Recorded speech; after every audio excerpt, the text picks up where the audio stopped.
আজ আমি আপনাদের সাথে আলোচনা করব 13 তারিখ থেকে 27শে নভেম্বর কন্যা রাশির জাতক জাতিকাদের জন্য শনির যে বকরি আপনাদের জীবনে কি কি প্রভাব নিয়ে আসতে চলেছে।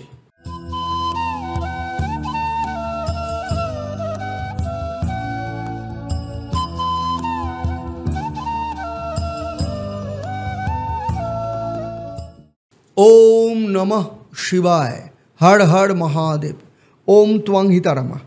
নমস্কার, আমি অ্যাস্ট্রো পণ্ডিত দেবদত্ত, অ্যাস্ট্রোনম আচার্য দেবদত্ত ফেসবুক পেজে এবং ইউটিউব চ্যানেলে আপনাদের সবাইকে স্বাগত জানাই। আজ আমি আপনাদের সাথে আলোচনা করব 13 তারিখ থেকে 27শে নভেম্বর কন্যা রাশির জাতক জাতিকাদের জন্য শনির যে বকরি আপনাদের জীবনে কি কি প্রভাব নিয়ে আসতে চলেছে। আমার এই আলোচনার মধ্য দিয়ে আপনারা জানতে পারবেন শনিদেব আপনাদের সপ্তম ভাব অর্থাৎ মীন রাশিতে বকরি হচ্ছেন এবং সপ্তমভাবে বকরি হবার জন্য যে কোনো গ্রহ যখন বকরি হয় তখন ঠিক তার আগের ভাবের ফল দেয়, অর্থাৎ ষষ্ঠ ভাবেরও ফল দেবে।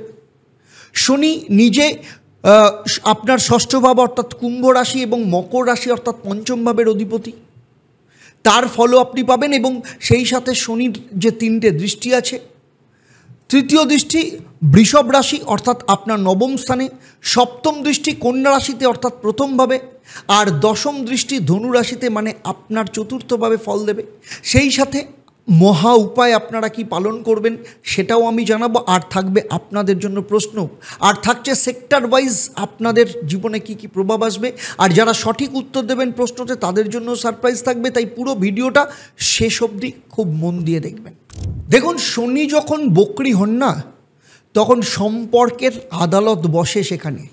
আর কন্যা রাশির জাতক জাতিকাদের জন্য 2025 সালের এই সময়টা কিন্তু অত্যন্ত গুরুত্বপূর্ণ, কারণ এই সময় শনিদেব মীন রাশিতে বসে আছে আপনার সপ্তমভাবে এবং বকরি হবেন এবং তারা ষষ্ঠ ভাবের ফল কুম্ভ রাশির ফলও দেবে।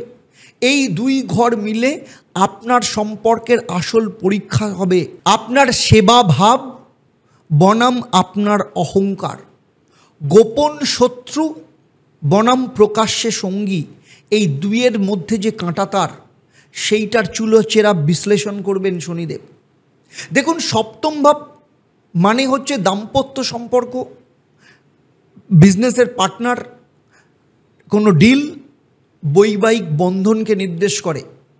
এই সময় পুরনো সম্পর্কগুলোর ভিত কিছুটা নড়ে উঠতে পারে। আপনার যে সঙ্গী তার স্বাস্থ্যের সমস্যা, মানসিক দূরত্ব তার সাথে বাড়তে পারে। ব্যবসায়িক পার্টনারশিপের মধ্যে বিশ্বাসের অভাব, আইনি জটিলতা দেখা দিতে পারে। যে সম্পর্ক ভেতর থেকে মজবুত শনি তাকে পুরস্কার করে দেবেন, আর যে কেবল বাহ্যিক সম্পর্ক তার ভাঙন কিন্তু অনিবার্য। ষষ্ঠ ভাবের ফলও দেবেন, কারণ কোনো গ্রহ যখন বকরি হয় তার আগের ঘরে ফল দেয়, ফলে ষষ্ঠ ভাব মানে কুম্ভ রাশির ফল দেবেন। ফলে এই ভাবের মানে হচ্ছে পুরনো শত্রু আপনার জীবনে পুনরায় ফেরত আসতে পারে। আমি যে আলোচনা করছি তা কিন্তু আপনার জন্মরাশি এবং শনিদেবের যে গোচর এবং তার দৃষ্টি তার ওপর কিন্তু নির্ভর করে, কারণ আপনার জন্মছক কিন্তু সবার থেকে আলাদা। তাই আপনার জন্মছকে নবগ্রহের অবস্থান, শনিদেবের অবস্থান, মহাদশা, অন্তর্দশা, প্রত্যন্তর্দশা অর্থাৎ আপনার কি সময় চলছে, আপনার হাত এবং বাস্তু প্রত্যেকটা ওপর নির্ভর করে আপনি কি ফল পাবেন কি ফল পাবেন না। তাই যদি আমার এই আলোচনার মধ্য দিয়ে আপনার মনে হয় যে আপনি একটু বিপরীত রকম ফল পাচ্ছেন, আমি যে আলোচনা করছি তার সাথে কোথাও মিল পাচ্ছেন না, তাহলে আমি বলবো ইমিডিয়েট আপনি যেভাবেই হোক আপনার জন্মছক, আপনার হাত এবং আপনার বাস্তু কিন্তু বিচার করিয়ে নিন, কারণ সেখানেই লুকিয়ে আছে আপনি কেন ফল পাচ্ছেন না। আইনি মামলার ক্ষেত্রে কিছুটা দেরি হতে পারে। দীর্ঘস্থায়ী রোগের পুনরায় ফিরে আসা, যেমন BP oriented, blood pressure oriented সমস্যা, হজম সমস্যা, মানসিক উদ্বেগ এগুলো বাড়তে পারে, অ্যাংজাইটি বাড়তে পারে। এই সময় শনিদেব আপনার প্রতিদিনের কর্ম এবং চিন্তার মধ্যে একটা সামঞ্জস্য পরীক্ষা করবেন, ব্যালেন্সের পরীক্ষা নেবেন।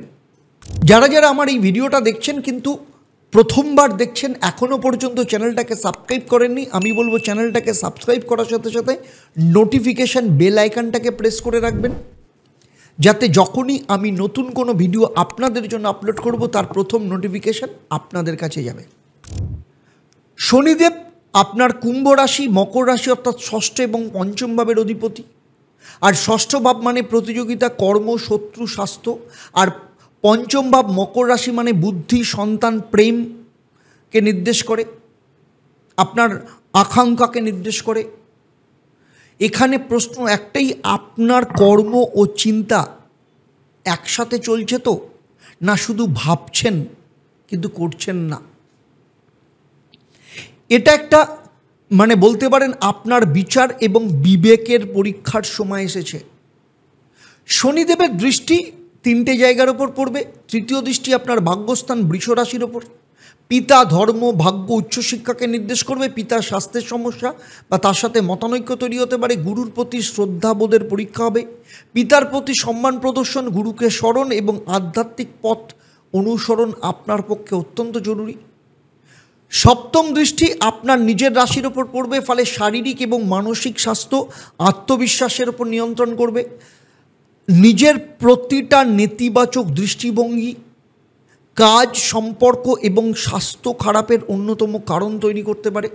তাই নিজের ওপর সদয় হন, ইতিবাচক ভাবনা এবং আত্মসম্মান বজায় রাখুন। শনিদেবের দশম দৃষ্টি ধনুরাশি বা চতুর্থ ভাবের ওপর পড়েছে। মা, গৃহ পরিবেশ, মানসিক শান্তিকে নিয়ন্ত্রণ করে। মায়ের শরীর স্বাস্থ্যের সমস্যা বা মানসিক দূরত্বকে নিয়ন্ত্রণ করবে। ঘরের সংস্কার বা স্থাবর সম্পত্তির ক্ষেত্রে জটিলতা। মায়ের সঙ্গে মানসিক যোগাযোগ বজায় রেখে চলুন, তার নামে কোনো দান করুন, আপনার পক্ষে ভালো হবে। আপনাদের মধ্যে যাদের যাদের মনে হচ্ছে আপনাদের জীবনে প্রচণ্ড সমস্যা চলছে, এতটাই সমস্যা চলছে আপনার দ্বারা যা কিছু ট্রাই করবার, প্রয়োগ করার সমস্ত কিছু করে দেখে নিয়েছেন, সমস্ত রাস্তা দেখে নিয়েছেন, কিন্তু কোনোভাবেই আপনি রেজাল্ট পাচ্ছেন না। লড়াই করতে করতে আপনি ক্লান্ত হয়ে গেছেন। স্ট্রাগল করতে করতে আপনার দেওয়ালে শুধু পিঠ ঠেকে যায়নি, দেওয়াল ভেঙে পিঠ ঢুকে গেছে। কিন্তু আপনি জীবনে খুব সিরিয়াস, আপনি এই সমস্যা থেকে ঘুরে দাঁড়াতে চান, আপনি দৃঢ় প্রতিজ্ঞ, যেভাবেই হোক এই সমস্যা থেকে বেরিয়ে আসতে চান। যদি আপনি সত্যি আপনার জীবন বা আপনার পরিবারের কারোর সদস্যের জীবন নিয়ে আপনি ভীষণ সিরিয়াস থাকেন, আর যদি আপনি সেই সমস্যা থেকে সত্যি বেরোতে চান, সেই মানসিকতা সত্যি যদি আপনার মধ্যে থাকে, তাহলে বলবো নিচে যে নাম্বার দেওয়া রয়েছে সেই নাম্বারে আপনি ফোন করে আমার চেম্বারে অথবা অনলাইনে আমার সাথে কনসালটেন্সি বুক করতে পারেন। দীর্ঘ 27 বছরের আমার অভিজ্ঞতা এবং সারা পৃথিবী জুড়ে 1.5 লক্ষের ওপর স্যাটিসফাইড ক্লায়েন্ট রয়েছে। তাদের ওপর ভিত্তি করে বলছি, আপনার সমস্যা যতই বড় হোক, যতই পুরনো হোক, যতই গভীর হোক, আর আপনি যদি সিরিয়াস থাকেন, তাহলে আমি বলবো আপনার জীবনের যে সমস্যা, সেই সমস্যা থেকে বেরোনোর রাস্তা শুধু আমি আপনাকে দেখিয়ে দেব না, তার সাথে সাথে কোন প্রতিকার প্রতিবিধানের মধ্য দিয়ে আপনি আপনার জীবনের সফলতাকে পাবেন, সেটাও আমি আপনাকে বলে দেব।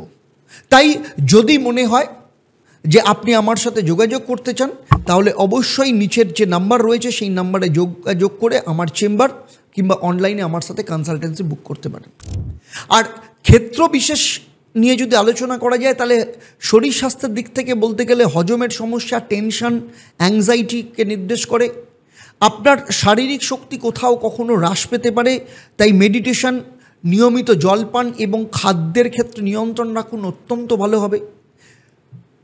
পেশার ক্ষেত্রে বলবো, কর্মের ক্ষেত্রে বলবো, আপনার পার্টনারশিপের ক্ষেত্রে দেরি হওয়া, জটিলতা তৈরি হওয়া, আইনি বা নীতিগত ভুল আপনার ক্ষেত্রে মারাত্মক হতে পারে। প্রত্যেকটা চুক্তি খুব সাবধানে পড়ুন, কাগজপত্র যাচাই করে তারপর কিন্তু সাইন করুন। আর্থিক দিক থেকে বলবো, স্বাস্থ্য বা আইন বিষয়ে হঠাৎ খরচ, ব্যবসায়িক দিক থেকে ক্ষতির সম্ভাবনা দেখা দিতে পারে, তাই সেভিংস করুন। হাই রিস্ক থেকে নিজেকে দূরে সরিয়ে রাখুন। লাভ লাইফ কিংবা ম্যারেজের ক্ষেত্রে বলবো, মানসিক দূরত্ব, পুরনো প্রেমিকের বা প্রেমিকার ফিরে আসার সম্ভাবনা রয়েছে সম্পর্কের মূল্যায়নের সময়। তবে ধৈর্য ধরুন, ইগো কমান, শান্তভাবে সমস্যার সমাধান করুন। শিক্ষা ও সন্তানের ক্ষেত্রে বলবো, মনোসংযোগে সমস্যা দেখা দিতে পারে, পরীক্ষার ক্ষেত্রে দেরি হতে পারে, সন্তানের স্বাস্থ্য নিয়ে কিছুটা দুশ্চিন্তা বাড়তে পারে।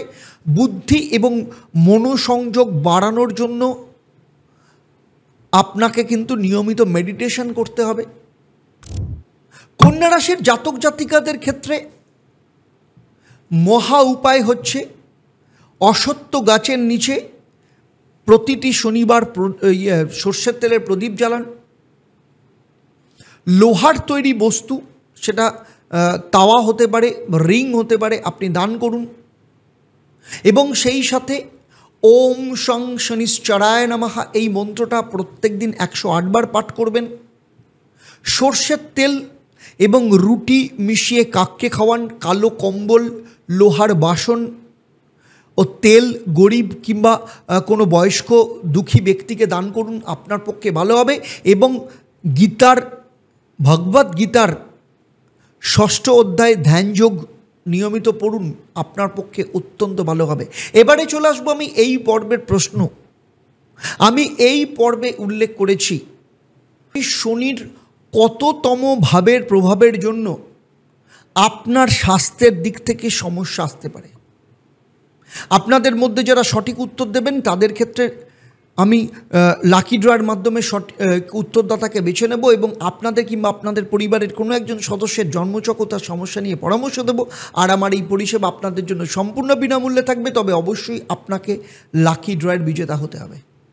তাই সার্বিকভাবে বলবো, কন্যা রাশির জাতক জাতিকাদের ক্ষেত্রে রিয়াকশান নয়, এটা কিন্তু রেমেডি বা প্রতিকারের সময়। কারণ কন্যা রাশির জন্য শনির এই বক্রি আপনার কর্ম মূল্যায়নের আয়না দেখাতে পারে। আপনার সম্পর্ক, সিদ্ধান্ত এবং নিজস্ব যে আত্মবিশ্বাস, সেলফ কনফিডেন্স, সমস্ত কিছুই কিন্তু শনিদেব তার স্ক্যানারে রেখেছেন। যদি আপনি নিজের সঙ্গে সত্যনিষ্ঠ হন তাহলে শনিদেব আপনাকে কখনোই ঠকাবেন না। এই সময় নিজেকে সংযত রাখুন, সত্য পথে থাকুন এবং সব রিয়াকশান বা প্রতিক্রিয়ার বদলে আত্ম উন্নয়নের প্রতিকার হিসেবে নিজেকে বেছে নিন। কন্যা রাশির জাতক জাতিকাদের নিয়ে আমার এই সার্বিক আলোচনা আপনাদের কেমন লাগলো অবশ্যই আমাকে কমেন্ট করে জানাবেন, কারণ আপনার এক একটা কমেন্ট আমার কাছে অত্যন্ত গুরুত্বপূর্ণ। আপনাদের মধ্যে যারা কন্যা রাশির জাতক জাতিকা রয়েছেন বা আপনি যে কোনো রাশিরই হন না কেন, আপনার জীবনে আপনার রাশি অনুযায়ী কি কি সংকট এখন চলছে বা কোন কোন দিক থেকে কোন কোন সেক্টরে আপনি পজিটিভ রেজাল্ট পাচ্ছেন, সমস্ত কিছু আমাকে কমেন্ট করে জানাবেন। আর শনিদেবের আশীর্বাদ রয়েছে আপনার জীবনে নাকি শনিদেব আপনার জীবনে বাধা সৃষ্টি করছেন, সমস্ত কিছু আপনাদের যা আপনাদের জীবনের উপলব্ধি, আপনাদের যে সময় চলছে সেগুলো সমস্তই আমাকে কমেন্ট করে জানাবেন। আর যারা মহা উপায় পালন করবেন বলে ভাবছেন তারাও যেমন কমেন্ট করে জানাবেন, তার সাথে সাথে আমি যে প্রশ্নটা করেছি সেই প্রশ্নেরও সঠিক উত্তর দিতে ভুলবেন না। তাহলে আজকের মতো বিদায় নিচ্ছি, আবার দেখা হবে আপনাদের সাথে পরবর্তী রাশি তুলা রাশির জাতক জাতিকাদের নিয়ে। আপনারা আপনাদের পরিবারের সাথে ভালো থাকুন, সুখে থাকুন, শান্তিতে থাকুন এবং নিয়মিত দেখতে থাকুন অ্যাস্ট্রোনম আচার্য দেবদত্ত এবং লাইভ ফোন ইন অনুষ্ঠান। নমস্কার। ওম নমঃ শিবায়। হর হর মহাদেব। ওম ত্বং হিতারামা।